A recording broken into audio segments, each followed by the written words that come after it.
All right, guys, welcome back to our teaching in the book of Ruth. Now, the last time we were here, we were in chapter 2 as we were being introduced to Boaz, who would actually be, we will come to find out today, he is a kinsman of Naomi. But so we were introduced to Boaz as Ruth was going out into the fields to glean. She wanted to provide for herself and her mother-in-law. Remember that these two women were widows and were living in a somewhat of an impoverished condition. And so we were able, as we were looking at this particular section, we were able to look at the character of Ruth with the sense of her being respectful and humble and even hardworking as we worked our way through the text. From Boaz being introduced at the beginning of the chapter. And then we see Boaz coming in from the city to the fields to check out on his workers. And so we also saw the personality and character of Boaz. He was presented as a godly man, a caring man, and a very generous man. We saw that with the interaction of Boaz with his servants as well as with Ruth. So we saw the character of both. Ruth being personified with humility, generosity. She was caring. She was very respectful. We saw the character of Boaz in a very similar way, being presented as a righteous man. But the story went on to say Boaz went to check on them. He took notice of Ruth and inquired of his managing servant about Ruth. And so he was fully informed of who she was and what she had done, being a Moabitess, abandoning her land and her peoples, and coming to Israel to support and help her old mother-in-law. And this was the integrity of Ruth, and the loyalty and commitment of Ruth was deemed to be very valuable to Boaz. And so he took an interest in Ruth, and we saw him provide for him. First of all, he invited her to remain. This was the season of the barley harvest. So he invited her to remain with his female servants and to continue to glean in the fields alongside of them. But he also made special provisions for her. But before even that, even during the lunchtime, we saw Boaz invite Ruth to the table to eat with him and his servants, and him give Ruth a more than ample supply of food for, let me say it this way, for lunchtime, indicating his generosity, as well, one important thing here, his interest towards Ruth. But anyway, so he did that, and we can see Ruth, the picture continually being formed in her concerning her character.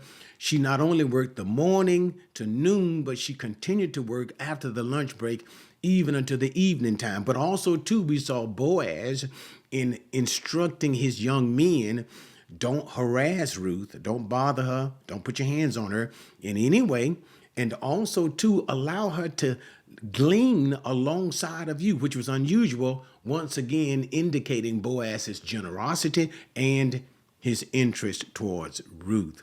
And so we saw that. So at the end of the day, hard day's work. So that's something that we can see that was also developed concerning the character of Ruth. She was a hard worker.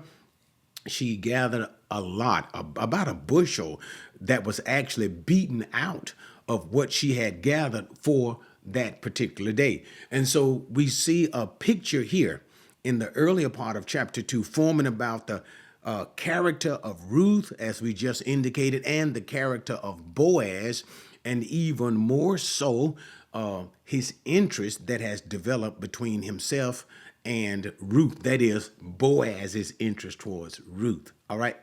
We'll talk about the rest of how that develops later on, even specifically in chapter 3. But anyway, so now we go to the remainder of chapter 2, and it is a very short section, verses 18 through 23. So this particular video should be a very short video as we begin to highlight one key point specifically, and we'll kind of expand upon that, and that is the concept of kinsman redeemer. And that's what we're going to see. Boaz himself being this redeemer, as well as in the background, we'll see God's providential hand. That is, God is providing for Ruth and Naomi. Remember, the whole point of it is when Naomi and Ruth returned back to Bethlehem, they returned back as poor, impoverished widows. And remember what Naomi said concerning herself? Don't call me Naomi, which meant pleasant, but call me Mara, which meant bitter. And she attributed the harshness of her life situation to God. For Shaddai, for the Almighty has dealt bitterly with me. And so her condition was in a bad shape. But nevertheless, we can see even earlier the providential hand of God involved, as we saw that Ruth so happened to glean in the field of Boaz, who so happened to be her kinsman. So all of this is not by mere circumstances, but the providential hand of God is present. So we're going to also see that thought continuing as we deal with the remainder of this chapter, and also bring in the notion of God providing. So we're going to see the situation, though, even though Naomi and Ruth's condition was bad, if you let me say it that way, still God provided. So I want you to be thinking about this kind of things as we work through the text in a practical way. That is, apply it to yourself, that no matter what your condition is, no matter what things that you are going through, God is still providing for you. God is still helping you, even when you don't recognize his hand. But what we are going to see at the end of this chapter is Ruth. Remember her complaint of bitterness. She is going to begin to recognize how God is still providing for her as well as her daughter-in-law. All right, so let's just simply go into verse number 18. As I said, shouldn't be too long at all. So she took it up and went into the city, and her mother-in-law saw what she had gleaned. And she also took out and gave Naomi what she had left after she was satisfied. Okay, so now continuing with the narrative, Ruth has finished a hard day's work. She has gleaned in the field, and she has also threshed it out. And we see that she has a large amount, about a bushel of wheat that remains. So this is an exceptionally large amount. Now she goes back home to her mother-in-law, Naomi, in the city. Remember, the fields were outside of the city. And of course, she shows her what she has been able to gather from that day's gleaning in the field. And also, too, we see her, remember when Boaz invited Ruth to the table to share a meal during the lunchtime with him and his servants. And remember, we talked about how he gave Ruth an ample amount of food. So we see then, because of Naomi's response, notice when she gave to Naomi, that is Ruth, even what was left of what Boaz had given her. And that within itself was an ample amount. So you can imagine what Boaz had to sit before Ruth, what he had to give Ruth at that table. He gave her a lot for even Ruth to bring the remainder home and to give Naomi an ample amount, a lot. And so thus Naomi was impressed by not only, you can imagine, what Ruth had done in the hard day's work, the bushel, but also too by the generosity of Boaz. Okay, even though Ruth has not told her about Boaz at this specific moment, he's going to do that in some of the following text. But nevertheless, she is impressed, and impressed with a sense of thanksgiving. So it continues. So 19, her mother-in-law then said to her, well, where did you glean today, and where did you work? May he who took notice of you be blessed. So she told her mother-in-law with whom she had worked and said, the name of the man with whom I work today is Boaz. So her mother-in-law, Naomi, inquired, well, baby, where did you go to work today? No doubt looking at the ample amount of food and probably looking at that large amount of wheat that Ruth had brought home. So where did you go to work today? And thus she pronounced, in a sense, a wishing hopeful blessing upon the man that recognized Ruth and allowed her to glean in the field, because whatever was going on, whatever took place that day, in so much that Ruth got this food that she ate for lunch, having so much left over to give to Naomi, and also the other amount that she had gathered, which was large. Whatever it was, this man was truly a blessing to her. And in this, what do we see? We see the hand of God providing. Not only that, we see Ruth recognizing God's hand of provision. Notice how she puts it. May he who took notice of you be blessed. That is, to be blessed of the Lord. And we're going to continue with Naomi's greater recognition of God's providence and God's provision, God providing for them. And so Ruth simply responded and told her the name of the man who owned the field that she was working in today was Boaz.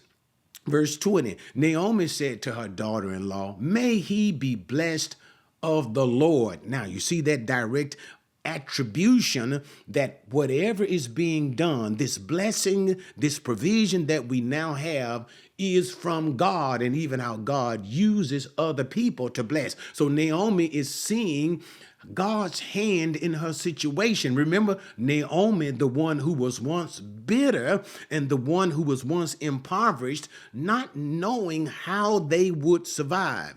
Two widow women in that ancient Israelite culture of that day, with very few prospects of surviving or even materially doing well.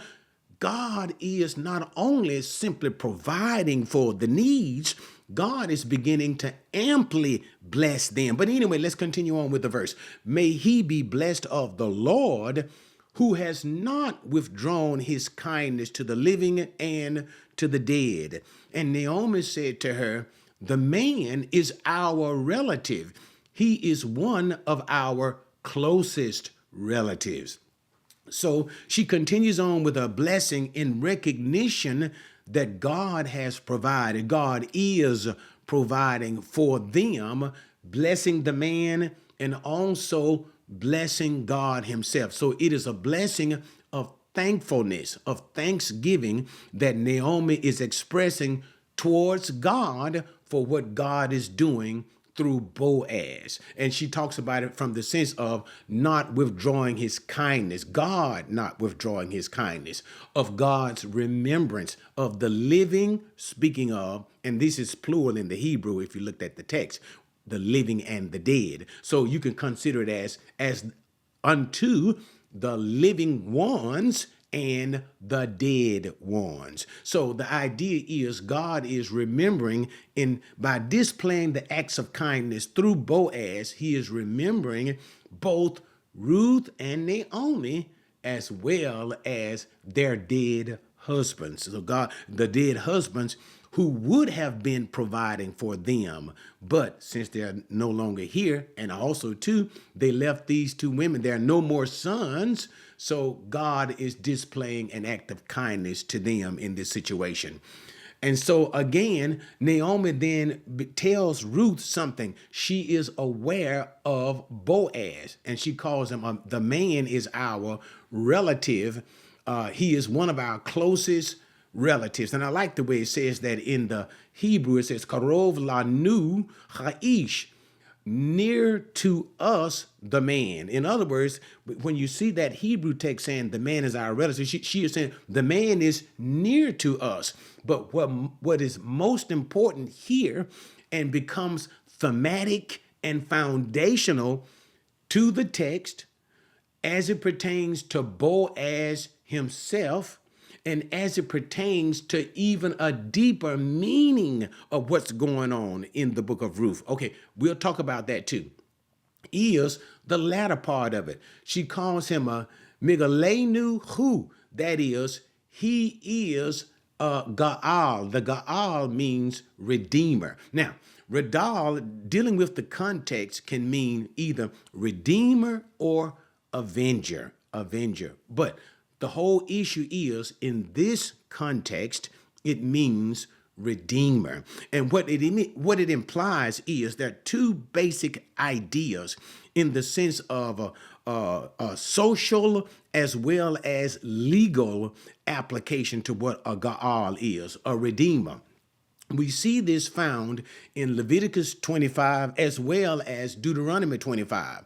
With respect to Leviticus 25, it deals with, now remember the situation in Ruth chapter 1 with her husband Elimelech and the famine that had come upon the land of Bethlehem, and Elimelech leaving Bethlehem and going down into Moab in search of food. So the family had come into an impoverished condition, and thus by leaving his home, there was no doubt some sense of a sale of his property or an abandonment of his property. And thus when Naomi and Ruth returned, they had nothing else but that former property that their husband once owned. That's into play. But anyway, so this is what Leviticus chapter 25 is talking about. That if there is a man and he has some property and he loses or has to sell that piece of property because he's come upon some type of a hard time, he has a right to reacquire the property if he is able. But of course, Elimelech is dead, and that is Naomi's husband. And his sons, both his sons, are also dead. So there is no more males to reacquire the property. But Leviticus continues on to say, but if the man is not present to do so, the nearest kinsman to that man has the right to acquire the property on behalf of that man. And this is done so that the property can remain in the family, keeping the property in the family. So it brings about one of the responsibilities of the kinsman redeemer is to reacquire lost property in the family. And then Deuteronomy chapter 25 also speaks of it from the sense of the levirate marriage. Remember, we talked about levirate marriage. That is, as it goes on to say, if a man and a brother living together, and a man dies without having children, then it is that brother's responsibility to marry the widow of his dead brother and bring up a child to that dead brother. And that firstborn son is to be named after the dead brother. So there is that both responsibility of the kinsman redeemer. But also, too, remember I told you the word Gaal can also mean avenger. So it speaks of the role of the protector. So he is both, the kinsman redeemer becomes a rescuer, a provider, and a protector. And we see that in, I think, like in the book of Numbers, as well as I believe in the book of Joshua. In a sense, let me just go ahead and tell you, since I brought it up. If say, for instance, a man killed another man, unlawfully killed another man, then the man who was murdered, his nearest relative has the right to seek justice and put the man who killed his brother to death. And this is the same word that is used, Gaal, for redeemer, that is also translated avenger. So we see there is an overall responsibility of the kinsman redeemer to provide protection and to provide justice for the family. But in this case, what we see here is protection is involved, because he is going to protect the family of Naomi from poverty and starvation. But also, too, what we more so see here is the sense of remarrying and acquiring the property, okay? And also, too, we're going to talk about this, too. It does have certain Christological aspects. Christological means as it pertains to Christ Jesus. Jesus is our kinsman redeemer. But I'll talk about that at the end of the video. But anyway, so Naomi informs Ruth that this man is their nearest of relatives. So in the back of Naomi's mind, she understands the potential role that this man can play in their lives, and even the weight of responsibility that can be placed upon this particular man. And I say that placed upon not in a sense of forcing, but there is a responsibility that the Gaal, that the Redeemer does have. This is what we were talking about in Leviticus 25 as well as Deuteronomy 25. The law says these things, so therefore there is a sense of responsibility that is placed upon the shoulders of this man. But the point, Naomi understands the important role that Boaz can play as a protector of both her and Ruth. So, verse 21, then Ruth the Moabitess said, furthermore, he said to me, you should stay close to my servants until they have finished all my harvest. And so Ruth clearly by this verse is telling Naomi, she's informing her of all of her interactions with Boaz during that day. No doubt how Boaz came and complimented her for her commitment and loyalty to Ruth when he first met Ruth. Remember, Ruth was sitting in the house taking a short break. And then during the lunch break, how he invited her to the table and in inviting her to the table and gave her those provisions and then requested that she should remain with Boaz's maid servants and instructing his own servants, don't bother Ruth, and to kind of help her out and give her things and make it easy for her to harvest. So no doubt she brought all of this to the attention of Naomi at this time, and she's telling her that. And ladies, no doubt, Naomi is thinking too, an older woman, a wise woman. She's probably going, okay, in the sense of she is seeing that probably by Boaz's, what can I say? He's showing interest.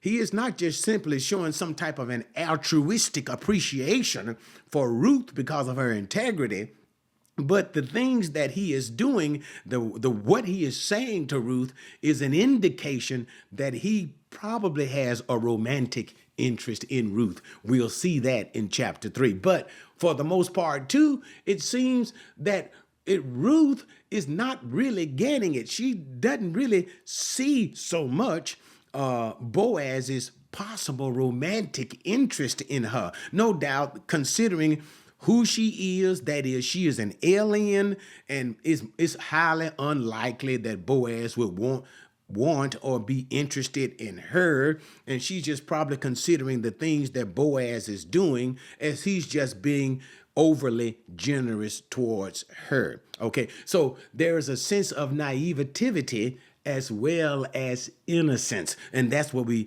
beginning to see also in the character of Ruth, a sense of innocence. But anyway, so she continues on explaining the events of the day with the interaction between herself and Boaz. And now Naomi responds, verse 22, Naomi said to Ruth, her daughter-in-law, it is good, my daughter, that you go out with his maids so that others do not fall upon you in another field.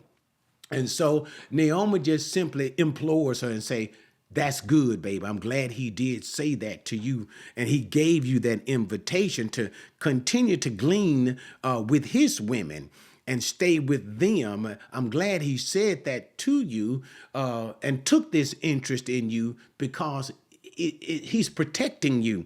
And notice, so that no other men will fall upon you in another field, because you can see no doubt the vulnerability that women had, even greater so. Remember now, go back into the times of ancient Israel and ancient Eastern culture during that time. There was no such thing as the police. You know, you didn't have men patrolling like we do as police nowadays. There's no 911, so to speak.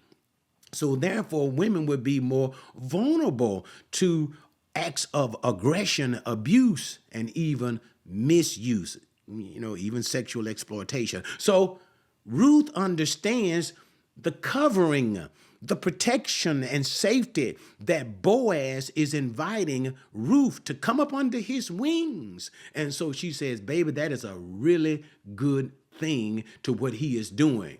Do what he says. Don't go from field to field. Stay with Boaz. He's going to keep you. He's going to protect you. And this is further developing the theme that we have in providence and provision. God is providing for Ruth and Naomi through Boaz, the Gaal, the close or kinsman redeemer. Okay, so let's finish that so we can get into our concept thought of Jesus himself and then wrap up chapter 2. Verse 23, so she stayed close by the maids of Boaz in order to glean until the end of the barley harvest and the wheat harvest, and she lived with her mother-in-law. And so we end in chapter 2 with the full season of harvest. It talked about, so she stayed, in other words, she remained with the women, the women that were associated with the gleaners in Boaz's field. So she stayed with them from both the barley and the harvest. You know, even though they were two different harvests, they followed one behind the other. First comes the barley harvest, then comes the wheat harvest.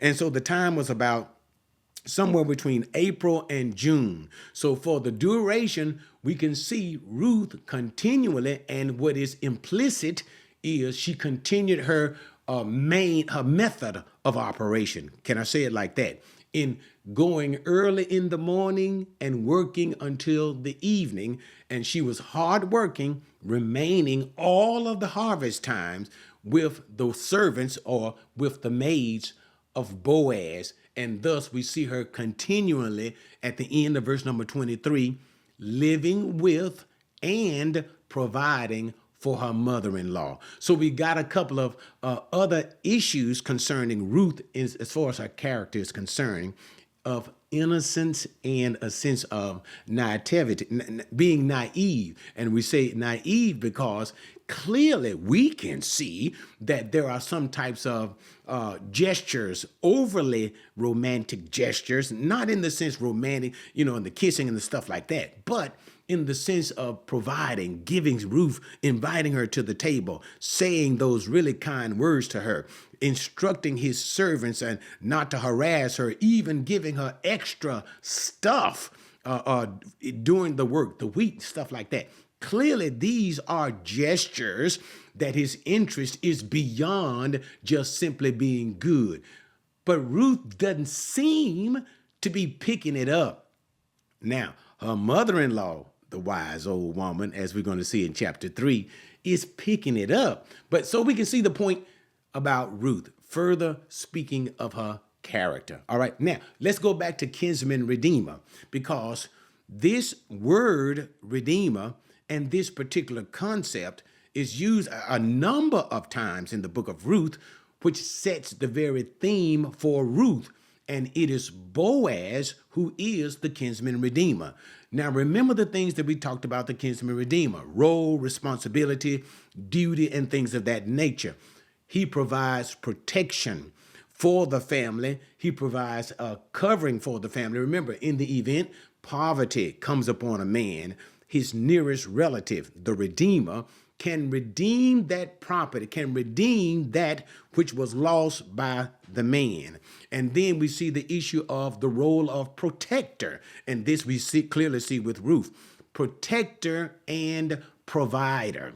And remember, I told you that at the end, I would talk about the Christological aspects of what all of this means. And so beautiful how this works even in the text. Now, I'm going to go to the very end of the book of Ruth, because we're going to find out Ruth is going to end up married to Boaz, have a child, and that child will be Obed, and then we will continue on down the line, Obed, Jesse, and then even up to David, King David.